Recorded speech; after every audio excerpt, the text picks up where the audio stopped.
സതീശേട്ടൻ പ്രതിപക്ഷ നേതാവായിട്ട് ഇപ്പോൾ ഈ പ്രതിപക്ഷത്തിൻ്റെ ഒരു ജോലി എന്ന് പറഞ്ഞാൽ ഗവൺമെൻറ്റിൻ്റെ എന്തെങ്കിലും നിങ്ങൾക്കും ഞങ്ങൾക്കും ഇത് സമൂഹത്തിനും തെറ്റായെന്ന് തോന്നുന്ന കാര്യങ്ങൾ ഒരു കറക്റ്റ്നെസ് കൊണ്ടുവരിക എന്നുള്ളതാണ്. ഇപ്പോൾ ഈ 5 വർഷത്തിനിടയിൽ പ്രതിപക്ഷത്തിന് തിരുത്താൻ പറ്റാത്ത ഏറ്റവും വലിയ ഒരു മിസ്റ്റേക്ക് എന്താ? ഞാൻ അതിനു മുമ്പ് ഒരു കാര്യം പറയാം. 5 വർഷത്തെ പ്രതിപക്ഷത്തിരുന്നതിൻ്റെ എനിക്കൊരു സന്തോഷം പങ്കുവയ്ക്കാനുണ്ട് നിങ്ങളോട്. കേരള ചരിത്രത്തിൽ ആദ്യമായി ഒരു ഹർത്താലോ ബന്ധോ നടത്താത്ത ആദ്യത്തെ പ്രതിപക്ഷമാണ് ഞങ്ങളുടെ പ്രതിപക്ഷം. ഒരുപാട് പ്രശ്നമുണ്ടായി.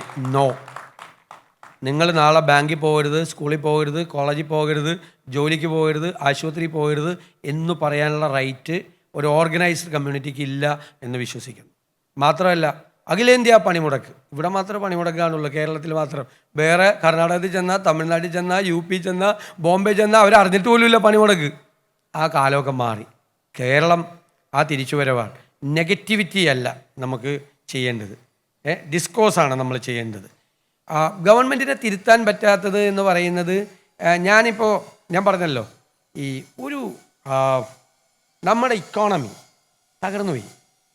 ഞാൻ എപ്പോഴും കഴിഞ്ഞ 10 വർഷമായിട്ട് നിരന്തരമായി പ്രതിപക്ഷ നേതാവ് ആകുന്നതിന് മുമ്പേ നിരന്തരമായി ഇപ്പം GST വന്നപ്പോൾ ഞാൻ പറഞ്ഞു, GSTക്ക് വ്യത്യാസം. വാറ്റിൽ ഫസ്റ്റ് പോയിന്റിലാണ് ടാക്സ്, GSTയിൽ എൻ പോയിന്റിലാണ് ടാക്സ്.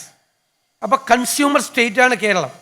GST പ്രോപ്പറായിട്ട് ഇംപ്ലിമെൻ്റ് ചെയ്തിരുന്നുവെങ്കിൽ Kerala would have been the number 1 beneficiary in GST. ചെയ്തില്ല, റീസ്ട്രക്ചർ ചെയ്തില്ല, ടാക്സ് അഡ്മിനിസ്ട്രേഷൻ നന്നായി ചെയ്തില്ല. IGSTയുടെ റിട്ടേൺ കൃത്യമായി കൊടുക്കാത്തതുകൊണ്ട് 30,000 കോടി രൂപയുടെ നഷ്ടമുണ്ട്. ടാക്സ് കറക്റ്റായിട്ട് കളക്ട് ചെയ്യുന്നില്ല. ഒറ്റ ഉദാഹരണം, അല്ലെങ്കിൽ തന്നെ എന്നെ കണ്ടു കഴിഞ്ഞാൽ ഗോൾഡ് മർച്ചൻസ് എന്നെ വെടിവെച്ച് കൊല്ലും. ഞാൻ അവരെക്കുറിച്ച്, സ്വർണ്ണ കച്ചവടക്കാരെ കുറിച്ച് പറയാം. 2001 1 പവൻ സ്വർണത്തിന് 4,000 രൂപ അല്ലേ? അപ്പോൾ എത്ര കിട്ടിയിരുന്നത്? 500 കോടി കേരളത്തിന് കിട്ടിയിരുന്നു ടാക്സ്. ഇപ്പോൾ 26-ൽ സ്വർണത്തിൻ്റെ വില ഇപ്പോൾ പറഞ്ഞുകൊണ്ടിരിക്കുമ്പോൾ കൂടിക്കൊണ്ടിരിക്കുക. 1,30,000 ആയെന്ന് തോന്നുന്നു. 1 ലക്ഷം ഒന്ന് കൂട്ട്, 30 പോട്ടെ, 1 ലക്ഷം ഒന്ന് കൂട്ട്. അപ്പോൾ 25 ഇരട്ടി വർദ്ധിച്ചു അല്ലേ? സ്വർണത്തിൻ്റെ സെയിൽ കുറഞ്ഞിട്ടില്ല. ഞാൻ വേൾഡ് ഗോൾഡ് കൗൺസിലിൻ്റെ കണക്ക് നോക്കിയാൽ ഇന്ത്യയിൽ ഇറങ്ങുന്നതിൻ്റെ 30% ഗോൾഡ് കേരളത്തിലാണ് സെല്ല് ചെയ്യുന്നത്. പക്ഷേ 4,000 രൂപ കിട്ടിയപ്പോൾ, 4,000 രൂപ പവന് വിലയുണ്ടായിരുന്നപ്പോൾ കിട്ടിയ ടാക്സ് 500 കോടിയാണെങ്കിൽ അതിൻ്റെ 25 ഇരട്ടി ഇപ്പോൾ കിട്ടണമായിരുന്നു. വേണ്ടേ? ഒരു 10,000-നും 15,000 കോടിയുടെ ഇടയിൽ കിട്ടണമായിരുന്നു. ഇപ്പോൾ കിട്ടുന്ന എത്രയെന്നറിയാം? പഴയ 500 കോടി തന്നെ. ലീക്കേജ്. അത്രയും പൈസ കിട്ടിയിരുന്നെങ്കിൽ എന്തെല്ലാം കാര്യങ്ങൾ ചെയ്യാമായിരുന്നു.